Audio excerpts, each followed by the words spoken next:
I always wanted to share my story and share the things that I had kind of been through in this life. I've always been not just mildly introverted, but deathly introverted. And for years and years, I got really heavily into a lot of the new age spirituality. So things like tarot cards and energy and astral projection and all these different things that were so inviting to somebody like myself that was in a really lost position, not having the Lord, not having the truth. And all this time I was searching through all of these different things that were looking to fill this hole that I came to realize that the Lord could only fill. If somebody would have asked me are you a spiritual person? I'd always say, I'm a spiritual person. But I remember the few times people actually asked me, and there's this one time I remember a believer asked me, what does spirituality mean to me? It took me 5 minutes, and the answer I came up with, it changed every time. So when I try it, when you're asking me these questions, I don't know.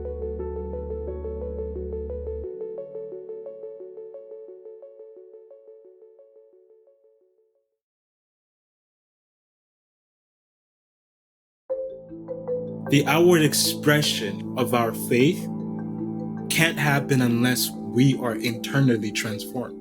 How you love yourself, how you're going to treat yourself, is how you're going to treat other people. Narrow path is to sometimes see the truth despite your own perception. Every believer should be a theologian, because if he's not theologian, if he's not understanding what he believes in, how is he going to be a believer?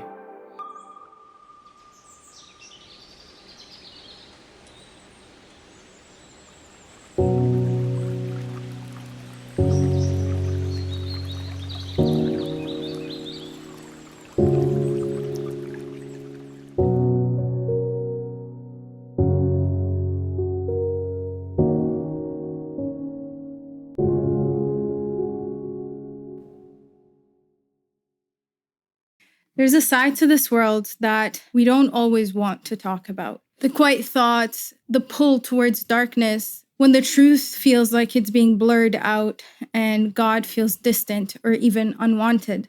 We often try to explain these things as psychological, emotional, or circumstantial. But what if the spiritual realm is more real than we can comfortably admit? Today's guest is someone who once upon a time referred to himself as extremely anti-Christ. Not just unsure, not curious, but resistant. And yet somehow God pursued him and delivered him. Aaron, thank you so much for joining me today on Meaning Unseen podcast.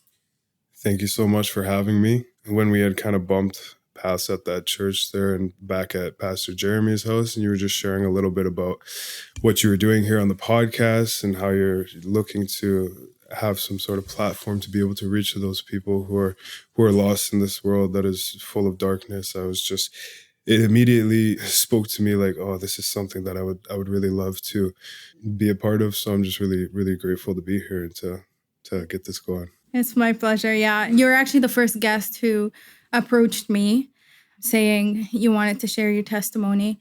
I've had other people who were excited to share their testimony, but I usually approach my guests. So this one felt easy and, it was meant to be. And I really appreciate your courage to do that. Yeah. Was that always something on your mind that you wanted to do? Or was it when I was speaking about it, you realized it's probably a good thing to do at this point?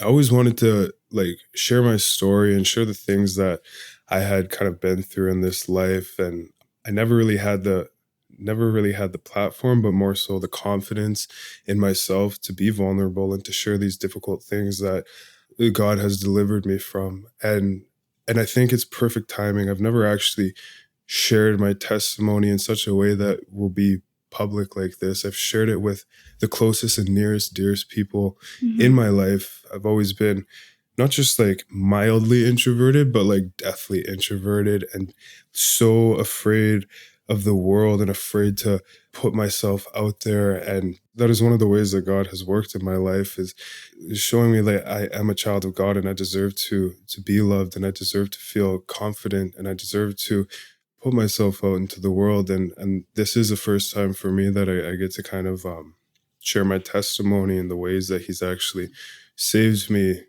more than just the 9 close, intimate people that were at my baptism only about 4 months ago. That's amazing. Yes. Congrats. Thank you so much. Everybody thinks like, oh, it's not me. Like, what's my story going to do? But we really don't know a lot of aftermath of everything and what works behind the scenes. I'm sure God will use every willing vessel for good. So I've been thinking a lot about what you had said when we met, and that you used to be extremely anti-Christ. And thinking about that term, can you elaborate on what you meant by that and why you referred to yourself as that? Yeah, so there's just, I feel like so many pieces and parts to my story that could open up into so much more depth. So I'll try my best to kind of sum up some of these questions so I don't get too far off. But for the Antichrist comment, for years and years, for I'd say especially like the last 4 or 5 years, I got really heavily into a lot of like the new age spirituality. So things like tarot cards and things like energy and astral projection and all these different things that were so like inviting to somebody like myself that was, you know, in a really lost position, not having the Lord, not having the truth, and seeking for what always felt like such an empty hole in my heart. Like there's something more, and I'd look over here and I'd look over there. And all this time I was searching through all of these different things that were looking to fill this hole that I came to realize that the Lord could only fill. And in this time that I was searching, whenever I would hear Christianity, whenever I would hear the Bible, whenever I would hear Jesus, not as much God, because I'd say universe, higher self, God, like I kind of accepted the term phrase God a little bit, but it wasn't the God that we know in the Bible. Whenever I heard the God of the Bible and Jesus and just these words, like they made me feel icky, and they made me feel like no, like and I would be like, no, religion is just like this Bible, it's just made by man. It's just like people are brainwashed and they don't know. And like, so I don't go too far on a tangent. That's like a little bit by Antichrist, like hearing those words, like I was just like so against the idea of that being the truth, because I thought that what I was pursuing was the truth, and I had to convince myself. So when I actually would come face up and sometimes convicted by people who spoke scripture, spoke the word to me, I had to like fight against it because it shook my world in the ways that I was seeing things wrongfully. How come you were so acceptant of the idea of spirituality? Like this is something I notice a lot. A lot of people classify themselves as spiritual. Yeah. Like I've been thinking about that term, and I'm like, what could people even mean by that, right? Like it's, do you believe in a spiritual realm? And I'm sure there are people who would say I'm spiritual, but if you ask them that question, they'll be like, no, not really. It's just like feelings or emotions, or like, you know, my best self. And like, you know, in your case, like, why were you a lot more okay with accepting a spiritual realm? But then when it came to, you even said you accepted like the idea of a God or a higher power, but whenever it came to Jesus, you said, no, that has to be nonsense. Do you think there was any rational understanding or explanation of why you thought that way? I pray that the Lord does justice in this, because this is a really big one. And I really like what you said about the spiritual realm. And we know that in the spiritual realm, it is good and bad. We know that there is a lot of bad in the spiritual realm, and we hear about things like demons and fallen angels, and these things are true. And I think in this time, like following a lot of these people through like YouTube and different influencers who preached on like new age spirituality and ascension and higher self and energy and the chakras and all these different like tarot cards and all these different things. Like I think when you're lost, like what happened to me was I had a lot of these experiences that were like, didn't feel of this world. And like, I'd go into these deep hypnotic states, and it felt like my mind and my body, like it felt like I just left this place, and I'd be kind of up in a world that didn't feel in this place. And when I would experience something like that, it's like, okay, there's definitely more to than just like the things that I see with just like this physical world. There's got to be more because I've experienced it. And that's what I would always like kind of say is like, oh, I've experienced it. Like, I know there's more because I've experienced it. It's based off my experience and the things that I've felt, emotions being a big thing.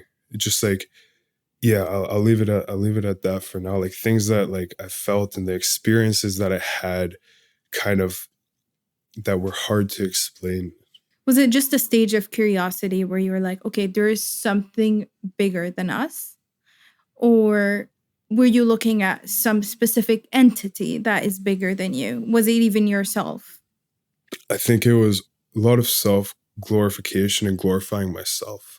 I think that was the big thing, was putting myself on the pedestal and inflating like the pride and the inflation of like, oh, I've like gone to these like deep places that are not of this world. Like I think the God in a sense had kind of become myself, because it wasn't like myself. And I glorified a lot of the times a lot of other people and influencers in that sort of realm that spoke about those sort of things that I kind of touched up on there. So it wasn't like these physical gods that we see, but it just felt like glorifying myself and a lot of people, if that kind of makes sense. What people did you glorify? So there's this guy, first guy that came to mind was Aaron Doughty. And he's this guy who would like talk about the idea of manifestation. You just have to think these things and you create, and you are your own God, and you are like, you can create your own world, manifest, and you just got to like think it, believe it.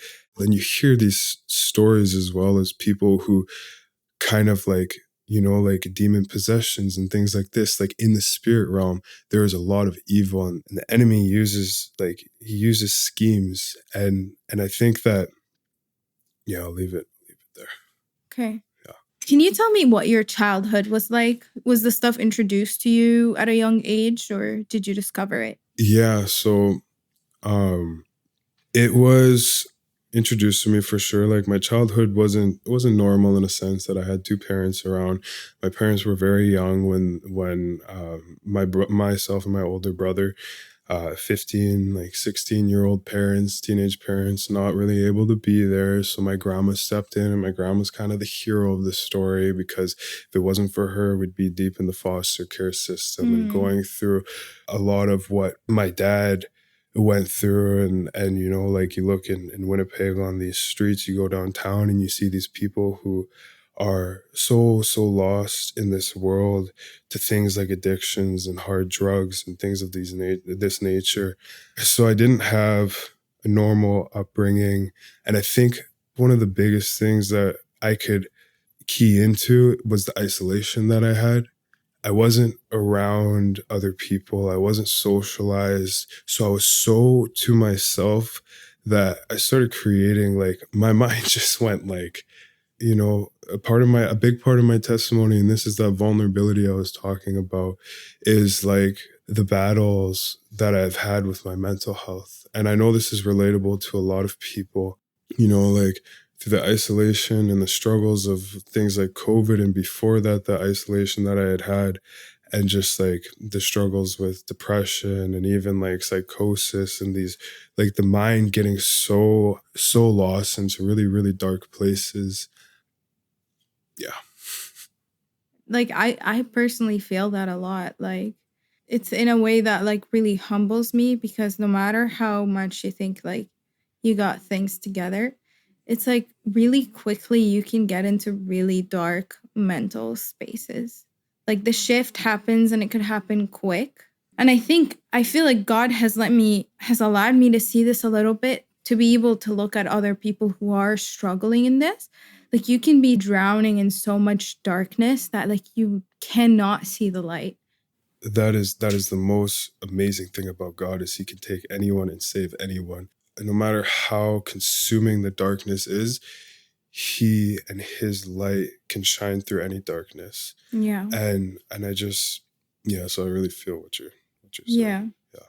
It's just it's nothing that any of us are like too good for, or you know, or like Yep. too grown for, or Yep. too even I want to say, spiritual for. Like I do obviously think like the closer you get to God and the more you trust in him and you depend on him, the less and less of these days you'll see and these moments you'll see. But I think like we could be in a prideful position where we're like, yeah, like I'm good, and it just kind of like causes this distance between you've been on your stuff for a couple of weeks, you've been reading your Bible, you've been praying, you're like locked in with God, and then it's like boom, like that's the enemy is there. He's fighting, and it says in scripture, like when Lucifer and the enemy is actually described, like how beautiful and majestic he was and how powerful he was, God's favorite. Like he is stronger than our own flesh. So we have to be so careful all the time,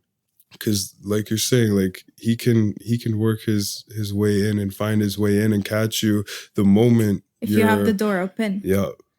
And that door open could absolutely be like when you feel like you're doing really, like things are so flowing, that pride kicks in. The moment that pride kicks in, you're like, oh, I'm like doing good. I'm like, things are going really smoothly. Like, look at all these things going on in my life. And you could even account that to like ministry, like, oh, I'm like speaking into people and all these things. And then boom, like you can get God too. Like all the things that from the outside look like, oh, that person is getting closer, you know? And it's like, you don't know that. You don't know the spiritual realm that interacts with every single part of our lives. And you got to think about that also, like with like pastors or people in like really big positions where like 100%. In a sense, like they have so much pressure on them. I could only imagine how difficult it could be to be in that position and knowing that like, you know, in your ministry and everything's going so smoothly, and then in a blink of an eye, it can just like that pride can kick in, and just what we're talking about, right? Yeah. So let's try to explore together the darkness that you grew up around, and what created that environment for you, and how far did it go from there? So I did go to a Christian school from grade 1. It was grade 1 to 7, but in that time, like I never felt any sort of connection to the Lord. Like the Bible made zero sense to me. I was just a kid in school, and I was actually not like very not attentive to Christianity and school itself as well. So things started to get a little bit downhill kind of when grade 8 started. Kind of grade 9 is when started to smoke a little bit. I started to dabble into a little bit of, it was weed and a little bit of drinking, and it was the people that I was kind of surrounding myself with. I have a question for you. Okay, yeah. Was that your grandma's choice to put you in a Christian school? Yeah, so, guys, I apologize. You're good, man. It's okay. You're good. You're doing great. How are you feeling? How I'm feeling right now is pretty rough, because I really wanted to come on here and just like be so real and share what has felt like in all this time, what I've wanted to, you know, my testimony and my life story, because I've been on my own my entire life. I was 1 or 2 years old and I was pretty much raised in my crib. From what I know, I had very little touch, affection, and into daycare, I just spent all the time by myself. Through high school, I was in the library all through high school, just tucked in a corner, completely isolated, constantly crying and just like, what is going on? Like, why is life like this? Then after high school, during the pandemic, like, why do things have to be this difficult? Why am I so alone? Why are these suicidal thoughts? And why am I going through psychosis? Why is my mental health so bad? And why am I all on my own going through this? And I have zero people, not my mom, not my dad. My grandma is an angel, but my family has problems. And I'm sitting here with all of these problems, and I was handed nothing and I just have to figure it out on my own. And it's led me to dark places. It's led me to around horrible, horrible places, and I've done horrible things and been around, I don't want to say horrible people at all, but I've been around broken people, and I've seen this broken world, and I've lived in it. And that has been the bulk of my life up until recently, when the Lord met me through actually my my now wife, and he sent me somebody that I knew I needed, that he knew I needed because of my isolation and my loneliness. He sent me a person that actually would stick through everything. And with that brought healing that is unexplainable. And I'm very new to this Christianity. So, like it's not until like recently that I've just been nibbling up that word and just like, I have a relationship with the Lord. I have a prayer life. I love life again. And I have community. I have friends. I have people that have shown me that they're not going to leave me. They're not going to abandon me. And it is all because of God. Have been through the pieces that everyone else had left me before. And that's allowed me to retrieve pieces, and the healing that has allowed me to now live a completely different life. And I'm figuring things out because life has been really, really difficult. I think it's difficult sometimes as well in like church communities because I don't always speak the language, and I can't always pull up that scripture just like that and be like, it's from there, boom, boom. And sometimes like it's difficult to articulate around other Christian folk, and that's who I want to be with in fellowship. That's why it's difficult, because it's complicated and there's a lot. And I know myself very, very well because I've spent so much time with myself. But it's very difficult. It wasn't until recently that I started to be more open, and the people that know me now don't know a thing of my past. And it's hard to explain because I don't want to be a Debbie Downer. But sometimes, like, there was 9 people at my baptism, and it was one of the most powerful things because I just broke down and I cried. And if you ask any of those 9 people, the tears that came out, like, those were the tears that I cried on my own for all my life. And to have shared that moment on my baptism day, to have actually been uplifted by my community, it's a lot to process, and it's difficult. And one thing that I've really valued so much is vulnerability and authenticity, because it's hard to come around that nowadays. Yeah. It's hard to come around. Sometimes vulnerability is not always taken that well. And I feel like vulnerability and genuineness can reach a lot of people because a lot of people are struggling. A lot of people are going through darkness because this world is so dark. And what I've come to realize, I've tried to seek and I've tried to find and I've tried to look in so many different places. I've tried to flip my tarot cards. I've tried to do these guided meditations that talk about opening up the third eye into the galaxies of the universe, the cosmic stars, and all these different things, but still nothing. And this scar and this wound so deep down is like I actually found the truth. And I actually found the one thing where all of joy and love and peace and all of the amazing things of life actually is, and that's Jesus. When I had seen you and like talked about testimony, like I've got this story that's got a lot of heaviness in it, and it's hard to sometimes explain, and it's hard to sometimes sum it up in a way that's not like, I think one of the things that stopped me is just like, I'm not at all trying to trauma dump or seek for any sort of Like, I think that was one thing. That was one thing I used to do because I had nobody. Like, I used to like just want attention from people. I wanted to be cared for from people, and I wanted to feel affection. So I would share these things, hard things that I was going through because I was by myself. So that's not at all, but it's sometimes like tricky to share a piece of my testimony without, like going into those dark places to then come into the light places and to be able to glorify and say like the Lord has changed every piece and corner of my life, and it's a complete 180,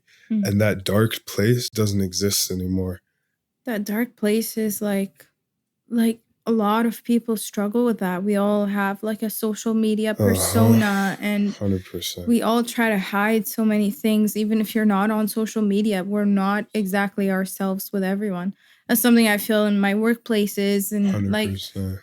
like this podcast has been an opportunity for me to like be more and more of myself, like, conversations about God and topics like that are starting more often around me, like in my workplaces. And I realized that I wasn't exactly being fully myself. It's like I wish I could talk to people about the stuff more, but it's just it's not accepted, and it's like hard. Well, why are you trying to push your religion on me? And it's like that's not what we're trying to do. Like, but if there is truth, and like a lot of people are dealing with so much darkness, and they don't even know it. They don't know it. Like, did you have any idea when you were practicing these things and reading tarot cards, did you have any idea that there was darkness there? When I was so in the thick of it, absolutely zero clue whatsoever. No clue. And it was a long, long process to come out of that place. It took a lot of time.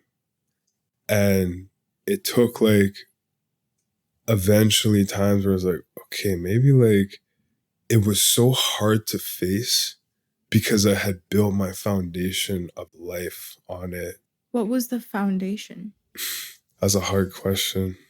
You're saying you had built a lot of your foundation on it? Yeah. Like, what areas in your life did you find yourself like relying on these things, and how were they actually giving you the impression that they're helping you? Because they made me feel good temporarily. It was like an escape. See it as a drug. Like I could go like just do like a meditation or breathe in a way that would create dopamine in such a way that I would be like kind of temporarily.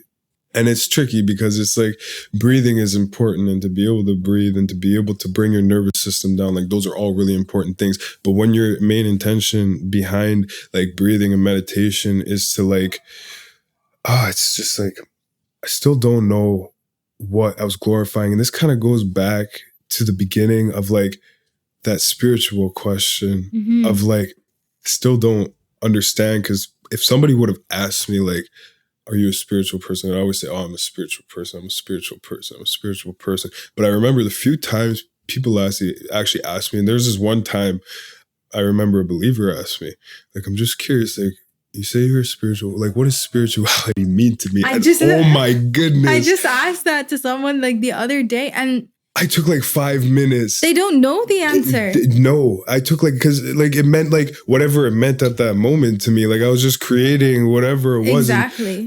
Like that's the deceptive schemes of the enemy. It'll make you believe something so false. And like, it's like, it took me like 5 minutes, and the answer I came up with, like, it changed every time. So when I tried it, when you're asking me these questions, like, I don't know, because it was different every time. It was, that's why it's like, I saw myself as God in a sense, and I glorified other people, that whoever said these things that made me feel good, like, I'll chew on that. Like, I'll believe that. Like, that's my spirituality right there. And it was never like, you ask a Christian, like, what does spirituality mean to you? It's God. It's God. It's Jesus. Jesus died on the cross for our sins. It's like truth, and it's there, and it's one thing. It's outside of you. It's like something that literally happened, like a historical event. Okay, and funny enough, like, I just asked that to someone 2 days ago, or maybe even yesterday, and I was like, hey, you say you're spiritual, right? Like, what does that mean to you? And he just went off on this tangent that it's like, it's just a personal thing. Like, I don't come and like he I've just said like, all the things he I'm said. like thinking about it. I'm like thinking about it after the conversation ended, and I'm like, he didn't answer my question. No. And you know what? It's weird, and I don't know like what that's all about. And like I think a tricky thing as well, like I've been thinking about a lot, is like how do you reach somebody when they're in a state like that? Like, because when I was in that state, you say the Bible, you say Jesus, can I pray for you? Like, can I pray for you was like I was sometimes open to it because, you know, like when I chose to believe in prayer, I believed in prayer. I believed in prayer when I chose to it, though. But it didn't mean nothing to do with the Bible. It was just like I was talking to the higher self of whoever it was at that day and time, because it was changing all the time. So like when somebody's like really deep in that place of, it's hard because you can't even say like delusion, because when that person hears that, I'm not delusional, defensive, boom, like how do you still love that person as a believer without needing to also say like pull a piece of scripture? We got to be careful about how we love, you know, like because like I think the action is the most important thing. And I look in my life at the amount of times believers showed me love when like they didn't say where that love came from, but that love impacted my life. It was the action. And I think that is so powerful with people that are so lost in this world, this dark world, because yes, we can have powerful testimonies, overnight miracles, going from the world to the church and to fellowship and to the word. We can have these, but oftentimes it's actually like very progressive and very slow. And you know, there comes that place where you're on fire for the Lord and like you give your life to the Lord, but then you're just like, you're like a baby little Christian. I'm a baby little Christian. And like, I don't know. It's a journey, I guess. 100%. People's answer when it comes to these questions, it's exactly that. It's making yourself your own God. It's making up things as you go. And it's not even an assumption that there is any sort of truth. It's like, well, you respect that. Like, it's like, that's not even what I asked you, right? But somebody will be like, well, you believe in God and I'm cool with that. And he believes in this and I'm cool with that. But I'm like, my spirituality is like private to me. And it's like, okay, like there are so many things here that you're just not looking at. Like there was this historical person whose name is Jesus, who came and lived on this earth, who like is in so many different religions. Like Christianity to me, that is not a religion. That is truth. Jesus did not come to start a new religion. He came to end religions. Yes. That's another huge thing is religion. You know, like that word is like believers are not necessarily religious. And this is where like my understanding, because I'm new in my faith and still like, you know, understanding a lot of things, but there's a difference between believing in Christ and being religious and going through the actions all over the Bible. 100%. Right? All over the Bible. And the New Testament really shows that difference. Difference. Yeah, because when you say religion, like people are like, well, how do I know? You know, how do I know which one is the true? They say they're so sure they're right and they're so sure they're right. Like, what am I don't feel like, you know, studying any of this for 5 years to figure out, to come close to an answer. So I'm just not going to bother. But I think there are certain things like Jesus Christ is like the most agreed upon historical figure in our world. And if somebody's out there saying like, well, I'm not sure he existed, like, come on, like just go look it up. It'll take like 5 seconds to look it up and you'll see there is plenty of evidence that this man existed, that he died on a cross under the Roman Empire and he existed. And I think it's worth looking into it. And that's kind of where I wanted to actually like mention to the person I was talking to yesterday. He just said like, it's personal. It's just too personal to me. I don't talk about it. Yeah. And I was like, okay, like sounds a little bit avoidant. But you do you. Like, I'll pray for you. Yeah. I think that's a big thing as well. Is like in that time where I was like, nope, Jesus, nope, no Bible, no none of that. Like I never read the Bible actually. I didn't know what I was saying no to. And I think that's a lot of people, like when you actually realize that being a Christian is like being like when you actually look into the morals and the values and what it means to be obedient to Christ.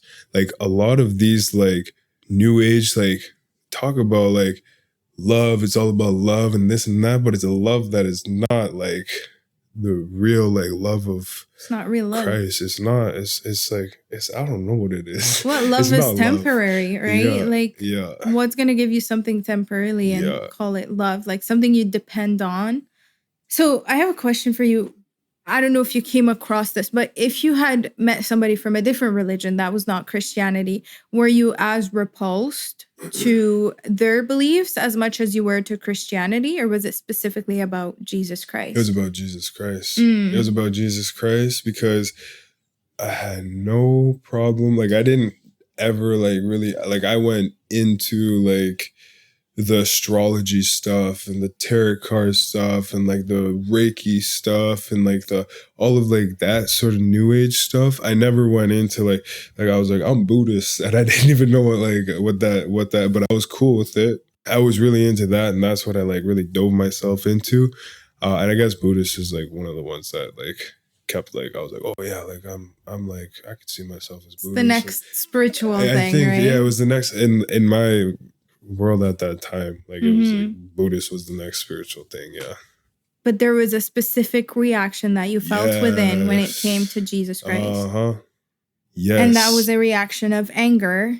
You know what? There is this one time I remember like I was very, very, very much living my life of this world in all the ways you could think about. And this guy invited me out to like, in fact, I wanted to, at this time, like I was just like, this was a little bit later on after like my deep isolation. I went into this like manic, crazy place. Like if anyone that's seeing this that actually met me at this time, oh my goodness, that was just crazy. Anyways, so this Christian guy invited me out for a dinner randomly. And first of all, he paid for me, which was like really strange. And he sat down and he actually just started talking about God. And he started, like, that man was full blown convicting me because he was talking about how people emotionally manipulate people. He was talking about narcissism. He was talking about how people like emotionally manipulate people to feel better. And like, these were things that I was doing under the influence. I was under the influence. It was not just of weed because weed is no bueno. And that's it. And I was just like, I was doing that. And he was speaking directly to me and he was like convicting me so hard. And I look back at that and like, I felt like I actually just had to sit there. And then after that, I had to fight so hard to be like, nope, like I'm doing good. Like I know what's going on. And I had to fight so hard against the truth because I couldn't face the truth because the truth was actually really scary because of where my life was and the things that I was doing was so far. Like it was a scary thing, like to think that Jesus and the Bible and Christianity, like this could actually be the truth. Like I wasn't ready to face that for a really long time. Was this the beginning of you being drawn? It wasn't the beginning. It was stretched out from a good long year or two of like just one thing after the other. I was beaten down, really living of this world. And it was very slow. I could look back at that period and I could see actually the times that it was actually God, that Jesus was there with me, walking alongside me. And I had no clue that it was actually him in these times where like he was there. I wouldn't say it was the beginning because it was all a part of it. I don't know if that makes sense. It was all a part of it. It was a gradual. It was a gradual. Yes, it was very gradual. So how do you think you were able to actually overcome the spiritual blindness? Well, you acknowledge there is a spiritual realm, what seems like, but how did you get over the blindness from the good spiritual realm? I think two big things. Number one, just being so done with like repeating this cycle of just like constantly falling down. And then the big thing, as I was kind of sharing there, like my now wife being a believer and starting to, we started dating, and then we started going to church with her, and I was still like open to spirituality. And I became at that time, I was way more open to Christianity. It was like that progressive. And then it was like, I was finally open enough. And then we crossed paths, started going to church with her. And as I started going to church, got a mentor. We continued to go to church, went through the services. It was a really slow progression. As I was progressing in like my faith, there was a couple of points to it, because I had false committed to so many different things. And I knew like this thing, like I'm going to church, like this is different. Like I was unable to commit to anything in my life, whether it was these billion businesses ideas or all these different friendships, relationships, whatever it was, unable to commit. But I knew that there was something different, and that this commitment is one that I'm going to make for the rest of my life. And I need to take this very slow and serious. And actually an old mentor, a good friend of mine, 5, 6, 7 years ago, I met him at this Christian event at Collide in Winnipeg, and he was like, "What are you doing here?" Because it was crazy, because he's a strong believer. He was praying for me for years and years and years and years.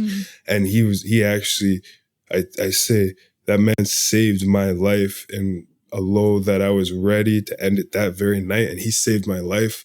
That's a story in itself, but that man saved my life. And that was actually the man that ended up baptizing me. He saw me at Collide. He's like it was shocking to see me there. How did he know you in the first place? He was my personal trainer. Oh, okay. He was my personal trainer back in high school when I was playing football and everything.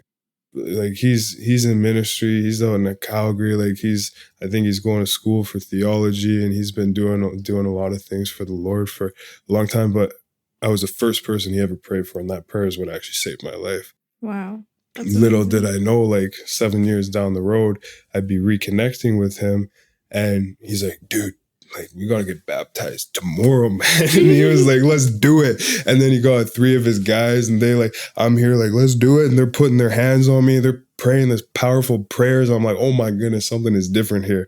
And then the day after, like, okay, I gotta slow down, because I have not committed to things in my past. And this is something, this is it. Like, this is the thing that I've been seeking this whole, and I knew something was different as being. Yeah, at this point, were you still keeping the practicing tarot cards stuff? Not at that point anymore. Okay. What made you stop that? A member in my family was one that was heavily influencing me.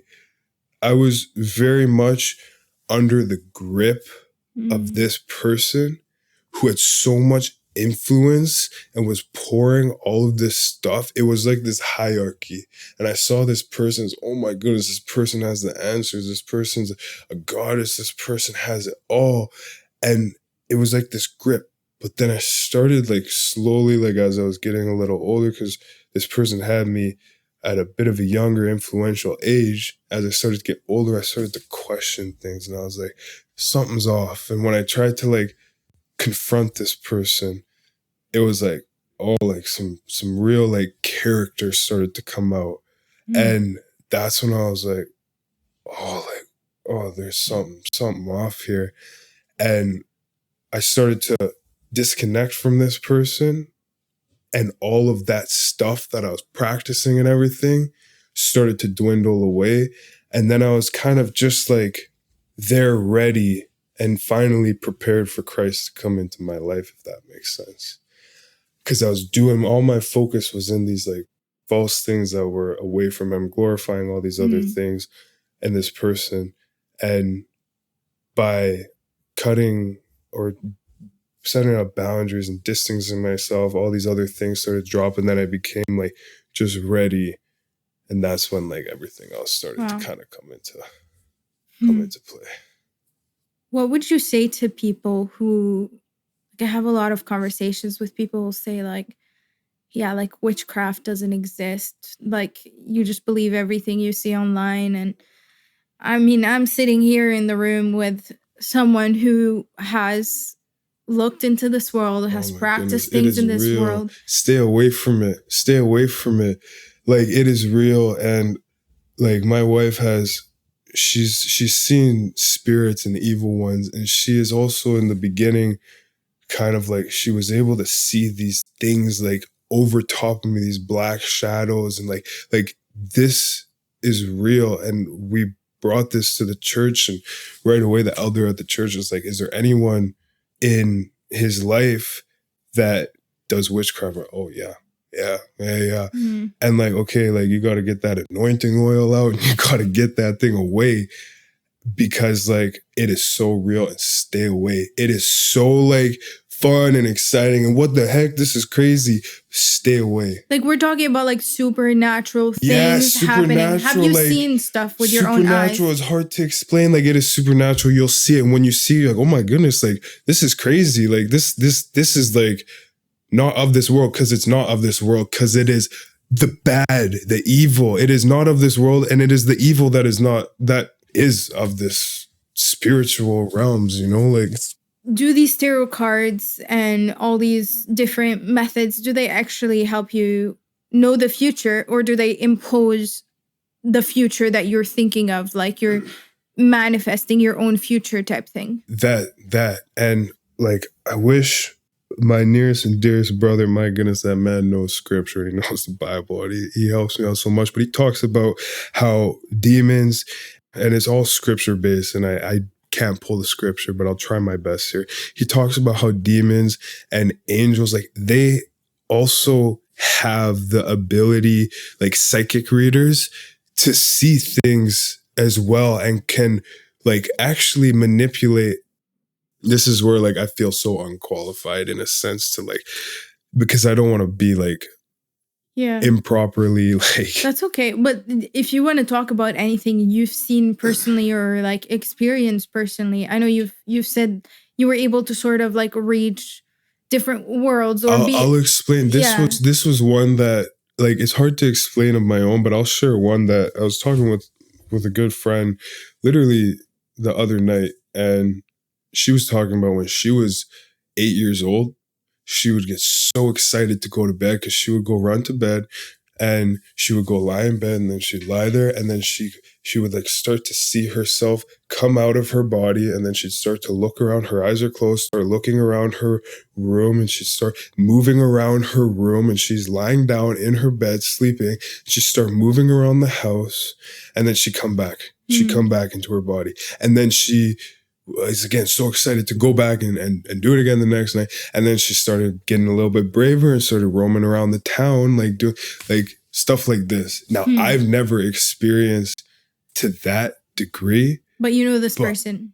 I know this person. Yes. And they're a believer. And they're like, there's a lot of witchcraft in this person's family. And the house they were doing all that stuff burnt up in flames. Wow. like straight up, like burnt up in flames down to the ground.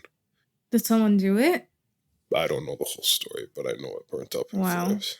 Like there's so some like you're saying this was a young kid, or this was okay. This person is much older now, but this was just a story of when they were younger. When they were younger, and they were dabbling into like. And it's interesting how like it, like the family members, like we talk about generational curses, and like, is that really how it works? Like, why is it fair for me as a child to not have experience with the stuff, and then another child is just like so exposed to this realm from such a young age that they think it's like a normal thing almost? Yeah. Like, I know God has the best way, but I think the question is important to ask. Like, I mean, generational curses, they're real. That's why they say, like, demon be the one to change. Generational curses, demon possessions. And I don't want to call it curses because there are way out. Just like Absolutely. you're a perfect example this was now like, I know, like, I'm like, oh my goodness, I could have gone 100,000 different ways. And the things I was handed in life, like I still got, for the people, I don't know, maybe the people that like had seen me around, like, I don't know, like things were very, very different. So you absolutely can break those generational curses, that generational trauma that wants to impose, and every piece inside of you just like feels naturally like it's going in this. You have to fight that to actually make new ways that are actually better for you and your future generations and everything. Yeah. Yeah. Yeah. We all have to fight for our 100%. children. 100%. The world is dark. Oh my goodness. It is so dark.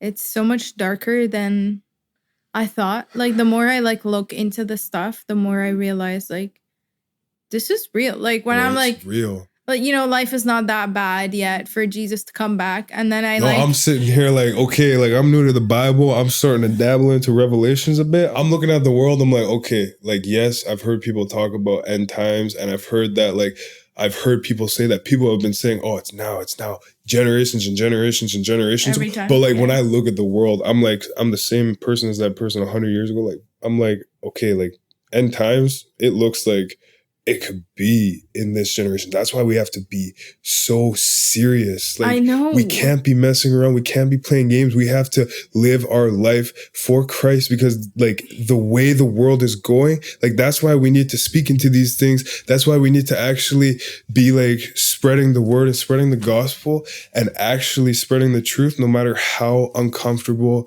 it might make yourself, other people, no matter how persecuted. Like that's the hard thing, because it's hard. Like how many Christians, how many believers have experienced powerful testimonies that just like know that God is the truth, that are afraid to speak up and afraid, like, and how do you do that? But we have to do that. We have to find a way. And just like those generational, call them curses or whatever, just like, we got to find a way. If it's not natural to us, we have to find a way. We have to get out of our comfort zones. We have to like not be passive, because people need to hear the word more than ever. Because when you look into that world, people of this world, people who are believers, like if you don't see darkness, then you are highly contributing. And that's it. Like this world is so dark, then you do not know what the light is. And I'm so sorry that you do not know the light, but anyone can be saved. And God wills for everyone Absolutely. to be saved. He'll leave the 99 for one, the lost one, and then the angels up in heaven. Guess what? Heaven's a real place, because that comes from the Bible, and the Bible is truth. The Bible is actually the truth, and that's hard to fathom. And if you're a new believer or, you know. It's so hard to fathom. I can see why people just they're like, yeah, well, we'll see. Everybody's like, we'll see. Like, because when they say we'll see, they're really saying like, I doubt that's the truth. I doubt that's the truth. It's like highly, highly unlikely it's the truth.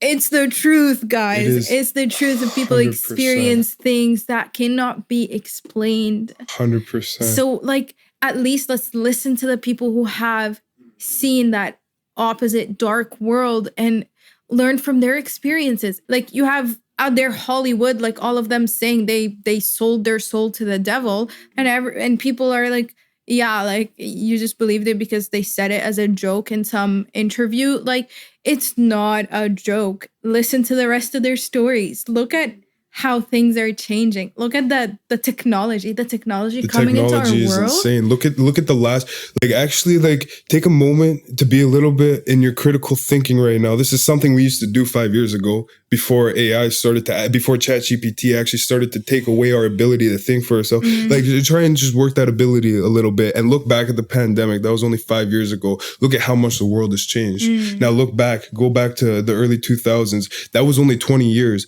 Okay. Now from 20 years after the 2000s, only 5 years. What is the next 5 years going to be like? There's only one truth. There's only one way, and that is through the Lord. And you need to know the Lord now. And it's important. It's so important. At times, I'm like attacked with the thought, like, it's not that deep. Like, just relax. Just live your life. Like, are you going to live your whole life like worried or like having in your mind to tell other people about God? Like, when are you going to live your own life? It's a part of me that's like, am I going to make this my whole identity? And I'm like, yeah, I probably should do that. Like, and then even of the believers, like we so look up to the people who have done that. Yes. We need more of that. And I see it everywhere too. Yes, like you people see are doing that. We need more of that, you know, like we need to share the word so much. It should be integrated in our life, like way more than we think. Like a lot of people just, it's just like, and I get it. I almost get it, because once you make that like a project or a goal of yours, it's like, it's a lot. It is a It's lot. a lot. We gotta work hard. We can't be passive. We can't be lazy. We can't just like be like, okay, like this world's tough out here. Like I'm working 6 days a week. I'm working like 7 days a week. Like Just gonna mind my own business. I gotta make sure I'm surviving. Yes, you gotta do that, but guess what? You gotta work hard, and you gotta stand up, and you gotta ask, and you gotta pray for the strength, and you gotta have a prayer life. You gotta bring that prayer and bring that relationship with Lord, not just when you're like just before going to bed, or like maybe on your lunch break for like 10 minutes or whatever. You got to actually bring that into everywhere that you go. Your relationship with the Lord needs to be like a constant. You got to always be wherever you are living in Christ. And that's like, it's hard. It's not easy. So hard. Because you got to, like, this world is tough. It's tough, and it's a slippery slope. Like when we continue to choose our own life, that kind of just comfortable mentality is better. You'll see bit by bit, like your feet are going to be pulled into this stuff. Well, like everybody's doing this, so I might as well do this. Everybody's getting the mark of the beast. I might as well get the mark of the beast. Like we're talking about serious things. Mm-hmm. They're very serious, and they're very like, there's prophecies happening. The Euphrates River is drying up. I don't think people actually realize how serious things are going to get. Like this is real life. This is not just like some like fantasy, just some like creative idea. Like this is real life. This is our lives. This is like, that says enough. And I bet most of the population doesn't know, like they don't know what it says in Revelation. Have these things been happening for forever and I'm just learning about them now? Right. Or are these actually new things? But I think a lot of them are legit new things.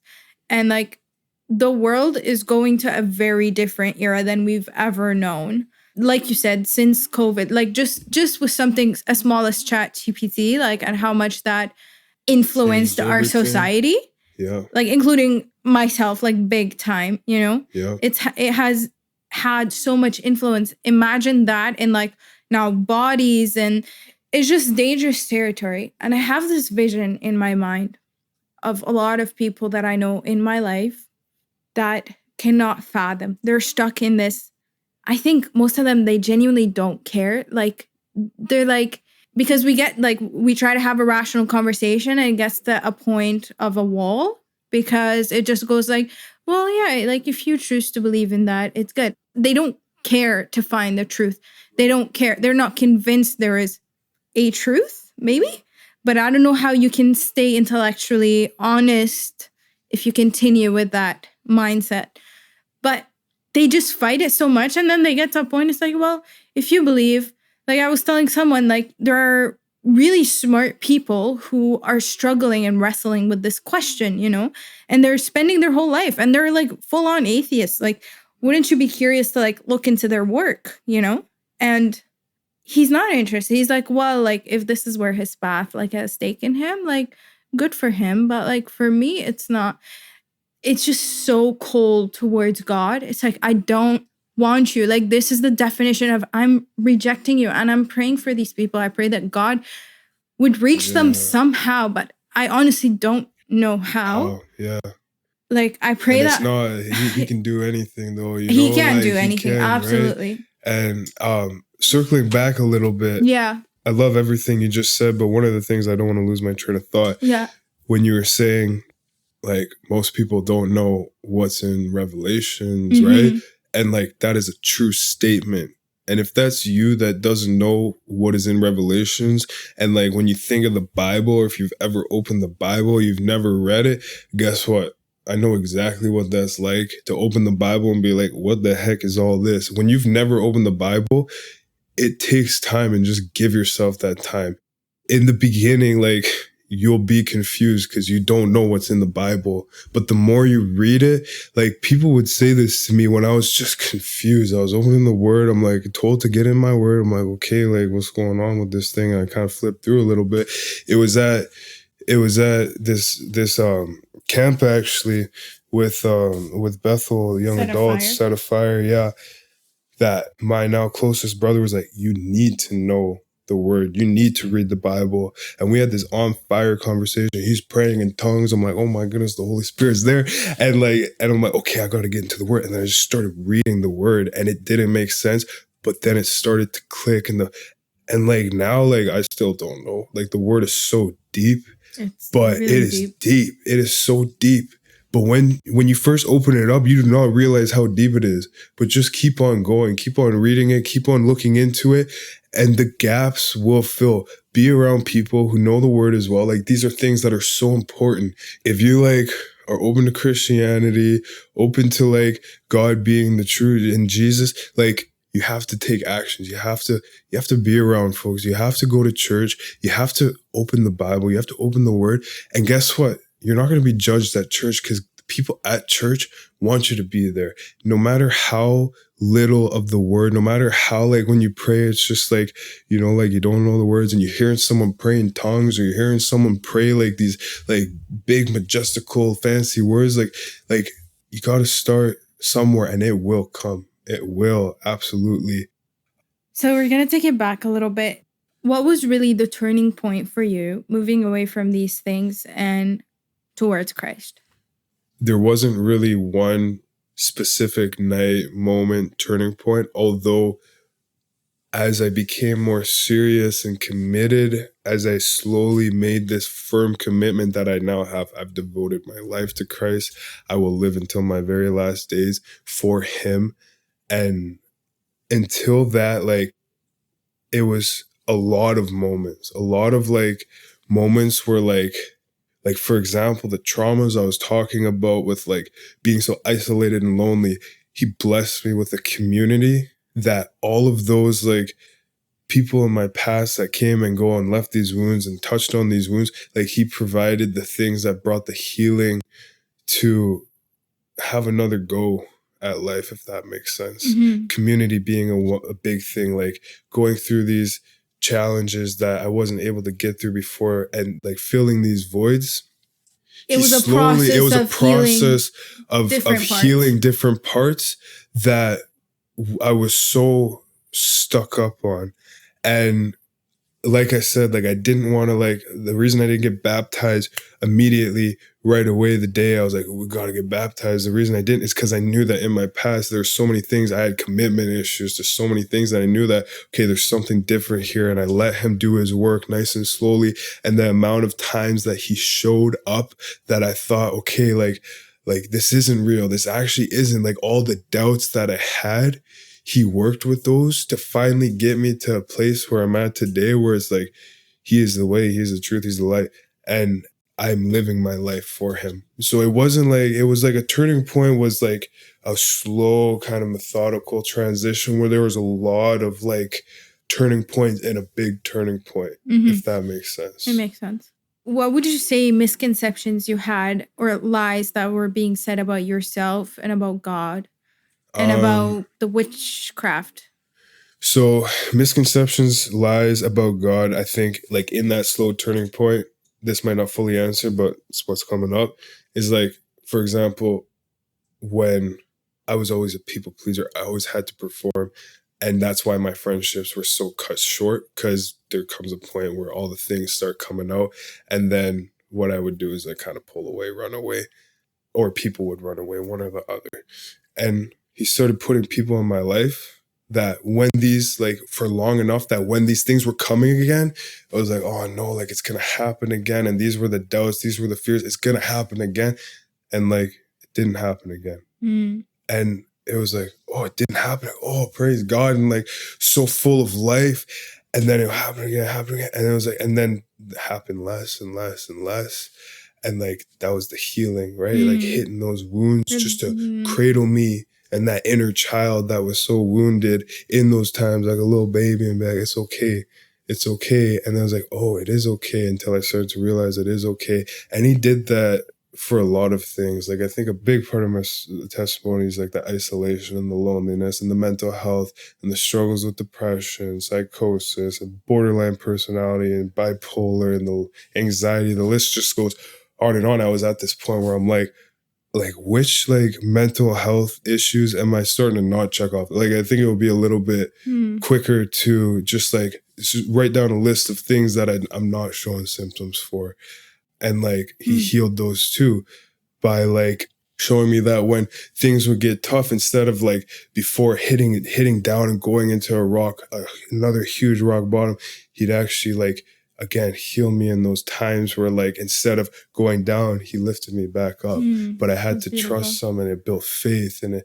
And that's something that's going to continue to happen. Sounds like he was taking you through a process of trusting your own self to come out of, not your own Trusting self, trusting God in coming out of, those dark spots, but at the same time, trusting other people who have shown you the love of Christ that he has worked through. Yeah, and the love that you didn't see too much as a child, and that's like mental health issues nowadays. Like I know this is like a touchy subject, but I look at all these people struggling with all these intense, diagnosed problems, and I wonder like how much of that is spiritual warfare. And I think a big part of it. I think so too. I think a big part of it, and it is such a touchy subject. Yeah. And the reason I say a big part of it is because I had tried all of the ways, the new age, the addiction, the escaping through the medications, tried all of the ways. But guess what? It was Christ, it was God, and that was the actual turning point. And it's touchy because that medication, I was down bad, and it took me many times out of crisis. And like, who's to say that he's also not? So one of the mentors at the church, like, who's to say God can't use medication as well? 100%. You know what I mean? And like the medication, why can't God use the medication? And also, we say like God created the world, but we can study the world through science. Like, I don't think our psychological effects are like psychological influence, our emotional, perception. I don't think all these stuffs are not playing a role. I think they are 100% playing a role, but I think created everything. The devil is using your own psychology against you. He's using your mental patterns, and he makes you think a certain way for a long time to like make that, set in stone. That's now how you think. That's who you think about. That's what you think about who you are. I thought I was cooked, and that's it. That's done. I'm going to be like this for the rest of my life. But it's not that way. And there is another way. And that is like the profound, incredible healing and miraculous ways that God works. And, because we can't lose. We got to hold on to our hope, because he can do incredible things. And if he can do it for me, if he can do it for you, if he can do it for all of these stories that we hear around us of these people, we're like, why can't he do it for me? Because he can do it and he is, and he's working. And that's just that. Yeah. Yeah. What would you say to anyone who is stuck right now in a similar position that you were in before? I think one thing that could be done is, first of all, have patience with yourself and know that whatever pit and darkness that you're in, it's not going to happen overnight. It can happen overnight, and we see those things, but it's going to take time, and to not let that hope die, no matter how small. If it's the tiniest little dwindle of hope, just blow into that and keep that through whatever darkness, through whatever dark times, whatever it is that is going on, because he will deliver you from those times. And that is the truth. He will, but you just have to sometimes fight through. And sometimes that's what it looks like. What's a good first practical step for them to take? Sometimes when you're so down bad, you just got to give yourself the day to make it through the day. If it's maybe make it through the hour, just be intentional in the battle that could be going on. And this all reflects into a battle of the mind and the psychology.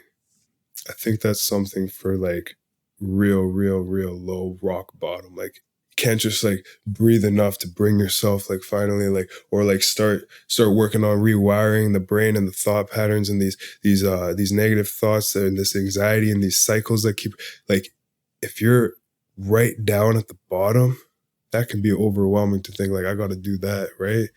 So I think just like give yourself the day, just like be intentional about making it through the hour, and sometimes do a little seeking to find something that'll give you hope. There is one song that continued to kind of get me through something. And there's a lot of songs I listened to at these dark times in my life. And especially the time where I almost ended my life. And there's a lot of songs, and a lot of the songs were just feeding into the darkness. But there's one song that I actually looked back at yesterday, and is by a Christian artist, Clayton Jennings, and he's like a spoken poet, and the song is literally called, this might like be uncomfortable for some people to hear, but the song is called Please Don't Kill Yourself. That is the title and the name of the song, and it's written poetry. And when you are just what feels like on your last hour, like how could I ever make it through the things that I'm going through, when the only thing I could think about is just like wanting this fight to end, I think that was a big thing for me, because it spoke life into me when I had no life for myself. And there's amazing things like that. And you know, like you pick yourself up from these lows, get another chance. When I was down bad, medication was something that brought me out of these really low spots enough to kind of get me on my feet to start, you know, like slowly developing community and starting to have a team of people that got my back, and a relationship with God. And these things just will come really slowly. Yeah. But when you are like a practical thing, like it'd be tricky because it takes time, but I'll leave it at that there. Okay. People often assume that faith is just a way for us to deal with life's difficulties or just get by and like have something that gives us hope. But I would argue, and I think you would argue too, that I think the world we live in is much, much more complex than this, and that we are dealing with spirits in dark realms. And there is a God who loves us and who wants to know every single one of us. Today's testimony was about darkness and deliverance, and I thank God for having you with us here today and for you sharing your testimony with us so openly. Maybe I'll see you again soon. And you know what, honestly, and this is the thing, I got baptized like 4 months ago, and it's really recent, it's all new and it's all fresh. And when I talk about He gave that community of people that didn't leave me to heal those wounds, well, I've also felt it to just speak and to just be vulnerable and to share and to not hide myself. I've always felt that deep in my heart, but I've never done that. So He's also providing this opportunity right here as well. This is my first time like finally doing the podcasting that I've wanted to do ever since I was just a little kid, you know, like just finally sharing like the things that I've wanted to share. And I think this was a big thing, is before, when it was self-glorification, self-God, like we had talked about earlier on, I wanted to live what I knew was my purpose for the glorification of myself, and that was pride. And I knew like I was not living with purpose, but I felt like there's this thing calling me to do, but it's because I was glorifying myself. And it was this, but when you come to Christ and you abide in Him and you give your life and you give all glory and you give all praise and you devote your life to Christ, that is when He knows your heart is in the position to, He can use you now. Yeah. Now He can use you. And you receive the healing and you receive a much better life. Yes. Ultimately. Yes, and He is working in the times where it feels like He is not working. He is always there, and we don't know what He's doing. Yeah. Thank you so much, Aaron, for joining me today on episode of Meaning Unseen podcast. Thank you so much for having me. It's been a blast. It has been a blast.